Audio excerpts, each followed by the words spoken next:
양포 교회와 여러분 교회가 이 아름다운 교환 예배를 드리면서 교환 예배 작년에 이어서 금년에 두 번째 여러분들과 함께 예배 드리게 되는 이 큰 은혜를 입었습니다. 오늘도 하나님의 은혜가 우리 모두에게 충만할 수 있기를 바랍니다. 몇 해 전에 아프리카 케냐에 있는 데이비드 오라고 하는 박사님이 한국을 방문한 일이 있습니다. 그분은 공학 박사로서 그리고 성령이 매우 충만한 예언 사역을 하시는 그런 유명한 분이십니다. 오 박사가 IT 지진 때에도 3개월 전에 IT를 방문해서 대지진이 있을 것인데 안전하게 피할 수 있는 길은 하나님 앞에 철저히 회개하고 기도해야 된다라고 했었습니다. 그러나 IT 국민들은 회개할 줄 몰랐고 IT 대지진은 그의 예언대로 전 국토를 초토화시키고 말았습니다. 오 박사가 한국 교회를 향해서도 철저히 회개하고 정말 국가적인 재앙이 오지 않도록 무엇보다도 한국 교회가 깨어 있어야 된다라는 그런 얘기를 했습니다. 저는 오 박사에 대해서 아는 바가 전혀 없기 때문에 그 예언이 맞느냐 틀리느냐 또 그 사람의 예언을 어느 정도 신뢰할 수 있느냐 없느냐 거기에 대해서는 말하고 싶지 않습니다. 단지 제가 관심을 가지는 것은 오 박사가 서울의 모 교회의 목회자 세미나에 와서 강사로 와서 세미나 중에 메시지를 통해서 하신 말씀을 들어보았습니다.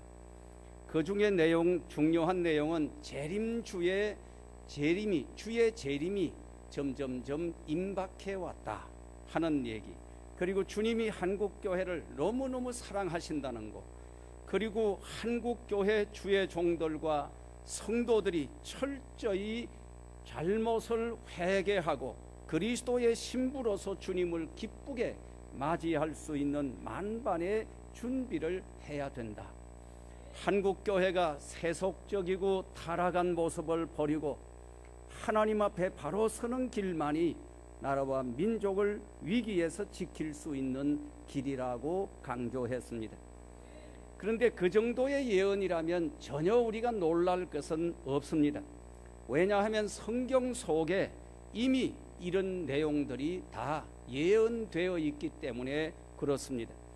인간이 하나님을 멀리하고 타락하고 범죄하면 반드시 하나님의 심판이 있고 멸망하게 된다는 것과 아무리 죄를 짓고 타락하고 멸망 직전에 있을지라도 니느웨 백성들처럼 지도자와 백성들이 다 함께 하나님 앞에 엎드려 철저히 회개하고 돌이키면 하나님이 그 죄를 사해 주시고 그 백성들을 구원해 주시고 살려 주신다는 것이 성경 예언 말씀의 전체적인 메시지입니다.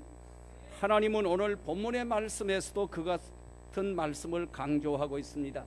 솔로몬이 하나님의 성전을 건축하고 왕궁을 건축하고 그리고 그 모든 큰 건축 사역을 마쳤을 때 하나님은 솔로몬이 마음으로 생각하는 모든 일을 다 이루게 하시고 형통케 되는 복을 그에게 주셨습니다. 12절 말씀에 밤에 하나님께서 꿈속에 솔로몬에게 나타나셔서 말씀하시기를 솔로몬아 네가 앞으로 인생을 살아가다가 하늘문이 닫히고 비를 내리지 않는다든지 메뚜기 떼가 나타나서 모든 식물을 갉아 먹어버린다든지 전염병이 발생해서 백성들의 생명을 위협하는 일이 있다든지 그리고 네가 하는 모든 일이 잘 안 되고 몸이 병들고 모든 관계가 꼬일 때 그럴 때 네가 어떻게 해야 그 위기를 극복하고 너와 네 백성들이 살아날 수 있을까? 거기에 대해서 하나님이 문제 해결의 방법을 오늘 본문에서 제시하고 있습니다. 우리는 지금 국내외적으로 매우 어려운 위기적인 상황에 있습니다. 6.25가 지난 지 66주년이 됐다고 하지만 아직도 우리는 종전이 아니라 휴전 상태에 있습니다. 언제 또 그와 같은 비극이 우리 앞에 있을 수 있는지 아무도 짐작할 수 없는, 계속해서 북한은 핵으로 무장하고 핵으로 우리의 생존을 위협하고 세계 평화를 위협하고 있습니다. 또 영국이 EU를 탈퇴한다는 결의가 나면서부터 전 세계가 지금 요동치고 있는 이런 위험스러운 시대를 우리는 지금 맞이하고 있습니다. 오늘 14절에 내 이름으로 일컫는 내 백성이 그들의 악한 길에서 떠나 스스로 낮추고 기도하여 내 얼굴을 찾으면 내가 하늘에서 듣고 그들의 죄를 사하고 그들의 땅을 고칠지라. 성경을 보면 우리 인생길에 생명의 길이 있고 멸망의 길이 있고 축복의 길이 있는가 하면 저주의 길이 있다는 것을 말씀하고 있습니다. 인생길에도 우리가 행한 대로 심은 대로 모든 것이 마일리지가 쌓여간다는 사실을 우리는 알아야 합니다. 선을 행하면 선행을 행하는 만큼 우리의 마일리지가 쌓여가고, 악을 행하면 악을 행하는 만큼 거기에는 심판과 저주가 불러오게 된다는 사실을 말씀하고 있습니다. 저주도 어느 날 하루아침에 오는 것이 아니라 그것도 악이 쌓이고 쌓이고 쌓여서 마침내는 그런 무서운 심판을 불러올 수도 있는 것이고, 또 우리가 선을 행하고 하나님의 뜻대로 살면 하나님은 우리가 행한 대로 심은 대로 반드시 복의 복을 더해 주시는 분이시라는 사실을 성경은 말씀하고 있는 것입니다. 우리가 아무리 하나님의 은혜로 정말 솔로몬이 성전 건축을 아름답게 잘 마치고 왕궁 건축을 마치고 이제 정말 태평성세를 이루어가는 그런 축복된 시대를 열었다고 하더라도, 그러나 만에 하나라도 이스라엘이 하나님의 말씀을 버리고 율법의 말씀을 떠나버리고 내가 너희에게 베풀었던 모든 축복을 거두어 드리고 촛대를 옮겨버리고 뿌리를 뽑아버리고 세상 속에 이야기거리가 되고 속담거리가 되게 하는 이런 일이 있을 때에, 그럴 때 네가 어떻게 해야 될 것인가, 그 위기의 상황에 대해서도 하나님은 오늘 본문을 통해서 우리에게 말씀의 답을 주고 있는 것입니다. 옛말에 순천자는 흥하고 역천자는 망한다는 말이 있습니다.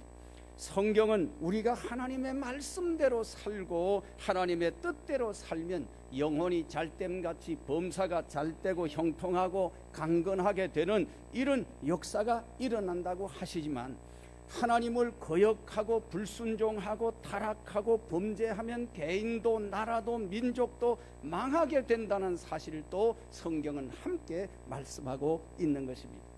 우리가 기왕의 인생을 살 바에는 하나님께 정말 복을 받고 건강하고 잘되고 형통하고 성공하고 축복하고 그리고 행복하게 되는 이런 은혜를 우리가 입으면서 살아야 될 줄로 믿습니다. 14절 말씀 끝에 내가 그들의 죄를 사하고 그 땅을 고치리라. 여러분, 사람이 하나님께 범죄함 받고 죄사함을 받고 아픈 것을 고침받고 회복이 되면은 그 사람의 가정도 사업도 환경도 그 사람이 살고 있는 심지어는 땅도 복을 받고 회복되는 역사가 일어난다는 거예요. 문제는 환경이 아니라 사람이라는 거예요. 내가 어떻게 살고 내가 어떻게 하나님 앞에서 행하는가에 따라서 내가 살고 있는 주변 환경도 땅도 변화가 된다는 그런 말씀을 하는 거예요. 우리가 살고 있는 이 땅도 하나님의 은혜를 입어야 합니다. 고침을 받아야 합니다. 힘을 얻어야 합니다. 농사 짓는 사람들이 다 경험한 일이지만 땅도 똑같은 작물을 계속 한 곳에서 연작을 하면 지력이 약해져서 농사가 잘 되지 않습니다. 그래서 농부들은 지력을 회복하기 위해서 거름을 갖다 넣고 영양가 있는 기름을 퇴비를 넣어서 지력을 자꾸 회복시켜 주려고 노력하는 걸 볼 수 있습니다. 우리 몸도 건강을 유지하고 회복시켜야 하는 것입니다. 건강을 지키기 위해서 우리가 항상 우리 몸의 상태를 가장 적절한 베스트 컨디션 상태를 우리가 유지하고 적당한 음식을 골고루 먹고 적당한 운동을 하고 늘 긍정적인 마인드, 낭만적인 그런 마인드를 가지고 그리고 충분한 휴식과 수면을 취하면 이런 사람은 면역성도 강해져서 얼마든지 병을 이기고 건강하게 살아갈 수 있게 된 것입니다. 내가 면역력이 떨어지고 저항력이 떨어지고 컨디션 조절에 실패를 하고 영양 결핍이 생기고 체력이 저하되면 스스로 무너지고 마는 것입니다. 우리의 신앙생활도 마찬가지입니다. 솔로몬이 하나님의 성전을 건축하고 봉헌한 후에 하나님께서 솔로몬에게 나타나셔서 하신 말씀이 오늘 본문의 말씀인데, 왕궁을 짓고 성전을 짓고 무엇이 잘 되고 형통하고 칭찬을 받고 복을 받고 잘 나갈 때 주의하라는 거예요. 성전을 짓고 하나님이 기뻐하시는 큰 일을 했다고 하더라도 그보다가 더 중요한 것은 하나님과의 관계가 더 중요하다. 일 중심의 사람이 되는 것보다는 관계 중심의 사람이 되는 게 중요하다. 관계 중심에서도 우리가 가장 주의해야 되는 것은 하나님과 우리의 관계라는 사실입니다. 영혼이 잘 돼야 범사도 잘 되고 형통하고 영육 간의 건강을 더하게 되는 줄 믿습니다. 그래서 인생의 제일 되는 목적을 성경은 하나님의 영광을 위해서라고 말씀합니다. 여호와를 경외하는 것이 지식의 근본이라고 말씀하기 때문에 하나님을 두려워하고 공경하고 하나님을 사랑하면 가정도 교회도 나라도 편안하고 형통하게 되는 은혜를 입는다는 것입니다. 성도들은 하나님을 영화롭게 하고 가정을 행복하게 만들어야 할 책임이 있습니다. 가정이 편안하고 행복해야 우리 사회도 행복해질 수 있습니다. 그래서 가화만사성이라는 말이 있습니다. 가정에서부터, 내 몸에서부터 모든 것이 시작되는 거예요. 내가 은혜를 받고 신바람이 나야 행복하고, 그리고 내가 은혜를 입어야 가족관계도 가정도 사회도 내가 속해 있는 모든 것이 행복해지는 것입니다. 법정 스님이 쓴 무소유라는 책을 많은 사람들이 읽어보고 감동을 받았다, 그런 얘기하는 걸 들어봤습니다. 여러분, 그러나 성도들의 삶은 무소유의 삶이 아닙니다. 남들이 일생 무소유로 살았다 그러면 사람들이 그 사람에 대해서 존경스러워 할란지는 모르지만, 그러나 네가 무소유로 살아라고 한다면 좋아할 사람은 아무도 없습니다. 여러분, 내 소유를 다 팔아서 건축 헌금을 다 바치고 나는 개천가 다리 밑에 가서 거기에 그냥 음악을 치고 산다고 한다면 그런 무소유를 즐길 사람이 누가 있겠는가 하는 것입니다. 우리는 성령으로도 충만해야 되고 말씀으로도 은혜로도 충만해야 되고 믿음, 소망, 사랑 충만한 삶을 살아야 합니다. 금강산도 식후경이라는 말이 있듯이 일단은 배가 불러야 예배도 드릴 수가 있고 찬송도 부르고 기도도 하고 전도도 하고 봉사도 할 수 있고, 그러므로 건강하고 행복해야 될 줄로 믿습니다. 7장 1절 본문 말씀에 솔로몬이 기도를 마치며 불이 하늘에서부터 내려와 그 번제물과 제물들을 사르고 여호와의 영광이 그 성전에 가득하니 그랬습니다. 하나님의 영광이 가득해야 되는 것이 바로 하나님의 교회인 줄 믿습니다. 여러분, 우리가 예배 드릴 때 하나님의 영광, 예배의 영광이 회복돼야 될 줄로 믿습니다. 예배의 영광이 뭘까요? 하나님과의 만남을 가지는 것입니다.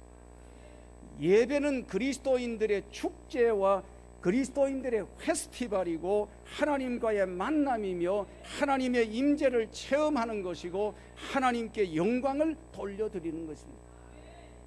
하나님과의 만남을 통해서 예배의 영광이 회복이 되고 건강이 회복되고 피로가 회복되고 관계가 회복되는 그런 은혜가 있기를 바랍니다.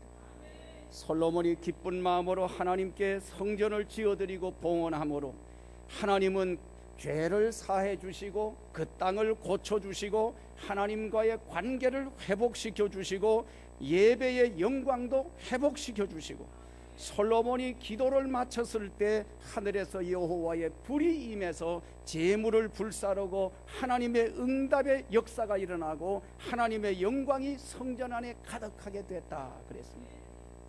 하나님과의 만남이 회복되고 예배가 회복이 되면 하나님과 통하고 사람과 통하게 되고 신통, 인통, 물통, 이게 형통함의 삶이 되는 것입니다. 하나님을 잘 공경하고 하나님과의 관계가 바르게 회복이 되면 부모님과도 이웃과도 바른 관계를 가질 수 있게 되는 것입니다. 왜냐하면 10계명 중에 가장 중요한 첫 계명이 내 부모를 공경하고, 인간에 대한 첫 계명이 부모 공경이라는 말씀. 부모를 공경하는 것이 내가 이 땅에서 복을 받고 잘되고 장수하는 비결이라고 말씀했기 때문에 우리가 하나님과의 관계가 바로 되면 부모와의 관계도 바로 될 수밖에 없다는 거예요. 내가 부모를 공경하는 것을 보고 자녀들이 그걸 배우고 닮아갑니다. 우리가 부모님을 잘 공경하게 되면 그걸 보고 자라나는 자녀들에게 본대로 들은 대로 입력이 되고 출력이 되기 때문에 가정의 전통이 만들어지고 내리사랑 원리효도가 만들어지고 자손 천대에 이르도록 복을 받는 명문 가정이 만들어져 가게 되는 것입니다. 성도들은 하나님을 사랑하고 이웃을 내 몸같이 사랑하고 가정도 가족도 일도 사랑하고 자신을 사랑하고 축복하는 이런 것이 기본이랍니다. 그러나 만에 하나라도 하나님을 멀리 하거나 하나님을 버린다든지 하면 하나님의 말씀도 저버리고 하나님의 마음을 섭섭하게 하고 하나님과의 관계가 끊어지고 불통하게 되면 그때는 인간이 아무리 애쓰고 힘을 쓰고 노력을 해도 되는 일이 없고 소용없게 될 것이라는 것이 오늘 본문의 취지인 것입니다. 그럴 때 어떤 일이 일어나는지를 13절의 말씀을 보면 하나님께서 하늘 문을 닫아버리시고 하늘에서 이른 비 늦은 비도 내리지 않게 하시고 들에서는 메뚜기 떼가 일어나서 토산물을 먹어버리고 백성들 중에는 전염병이 유행하게 되어 많은 사람들이 생명을 잃는 이런 위험한 일들이 일어난다는 거예요. 하늘에서 비가 내리지 않으면 농부가 아무리 힘을 쓰고 애를 써도 수고가 헛되고 농사를 지을 수 없다는 그런 얘기입니다. 여러분, 노아 홍수 심판 때도 하나님의 아들들이 성적으로 타락하고 세상에 죄악이 가득하고 악한 생각과 계획으로 가득 차 있는 것을 보시고 하나님께서 사람 지으신 것을 한탄하시고 세상을 물로 심판하게 되셨다는 말씀을 하고 있습니다. 죄악을 미워하시고 죄인들을 물로 심판하신 반면에 의인 노아와 그의 가족들은 구원해 주셨습니다. 하나님의 백성들이 죄를 지으면 하늘문이 닫히고 비가 내리지 않을 수도 있고 메뚜기 떼가 일어나서 우리의 농토를 황폐하게 만들어버릴 수도 있고 전염병이 발생해서 감당할 수 없는 질병으로 생명을 사람들이 무더기로 잃어버리는 위험이 올 수 있다는 거예요. 하나님이 하늘문을 닫으시고 축복의 문을 닫아버리면 아무것도 되는 일이 없다는 거예요. 세상에 천재지변이 일어나고 자연재해가 발생하고 경제가 어려워지고 무서운 질병들이 유행을 하고 하늘문이 닫히고 답답한 일이 많아지고 앞이 보이지 않을 때 되는 일이 하나도 없을 때 그럴 때 어떻게 해야 되느냐, 오늘 본문의 말씀이 거기에 대한 해답을 제시하고 있는 겁니다. 큰 복은 하나님이 주시고 작은 복은 사람의 노력으로 챙긴다는 말이 있습니다. 땅도 좋은 땅, 복 있는 땅이 따로 있고 하나님이 그 구역을 만든다는 거예요. 좋은 땅은 하늘에서 적당한 비가 내리고 땅 밑에서 샘물이 솟아나는 것을 좋은 땅이다 그럽니다. 그리고 밑에서는 샘물이 솟아나서 땅을 축축하게 적시고 하늘에서는 햇빛이 쨍쨍하게 내리 비치고 때를 따라 비를 내리는 이런 땅이 좋은 땅이라는 거예요. 이스라엘에는 하늘에서 이른 비 늦은 비가 때를 따라 내리고 물된 동생같이 물이 끊어지지 않고 마르지 않는 곳이 바로 좋은 땅, 복된 곳이라고 얘기하는 겁니다. 영적으로도 마찬가지입니다. 부모가 교회에 나와서 눈물로 기도하면 그 자녀들은 밖에 나가서 웃으면서 산다고 그러잖아요.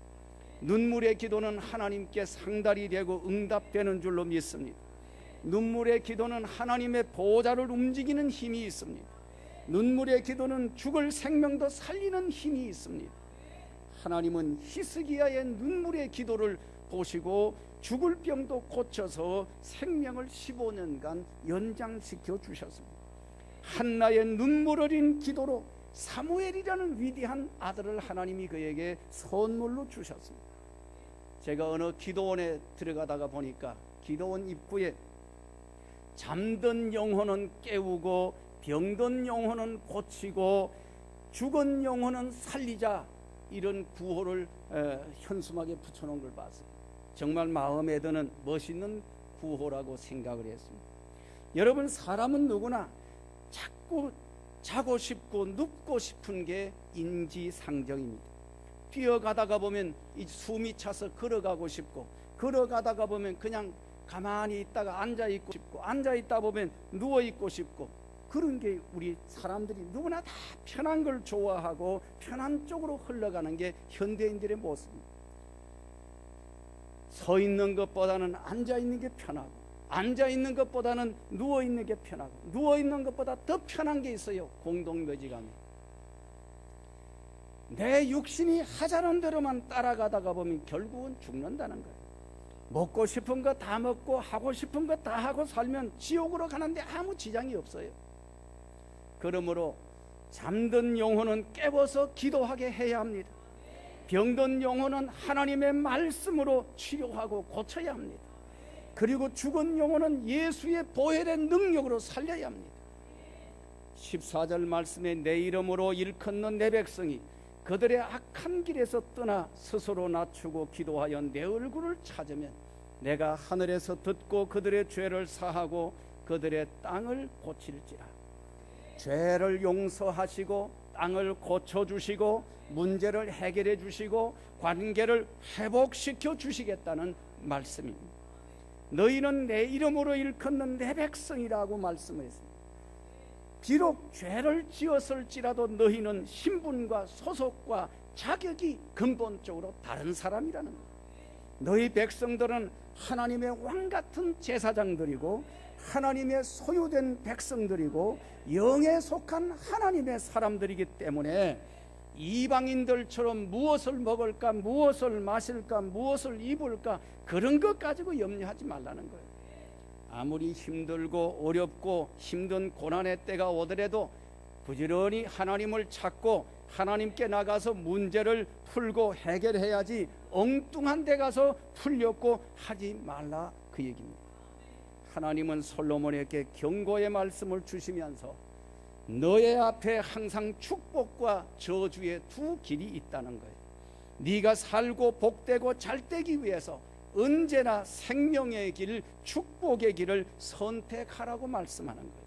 솔로몬이 지금까지는 복된 길을 걸어가고 있지만 혹시라도 죄를 짓고 하나님의 진노를 사서 하늘이 문을 닫아버리고 비가 내리지 않고 메뚜기 떼가 일어나서 먹을 것이 없도록 황폐하게 되고 전염병이 일어나서 사람들의 생명을 썰어가는 그런 때가 오거든, 그때는 하나님의 백성된 이스라엘이 죄악을 버리고 악한 길을 떠나고 자신을 낮추어서 스스로 하나님 앞에 겸손하게 되고 죄를 통해 자복하고 하나님을 찾고 부르짖고 기도하면 하나님을 찾는 자들을 하나님이 반드시 만나주시고 두드리는 자에게 열어주시고 죄를 자복하고 회개하는 자들에게 용서해 주시고 그들의 땅을 고쳐주시고 하나님과 이웃과의 관계를 바로 세워주시고 환경도 분위기도 회복시켜 주시겠다는 그런 약속입니다.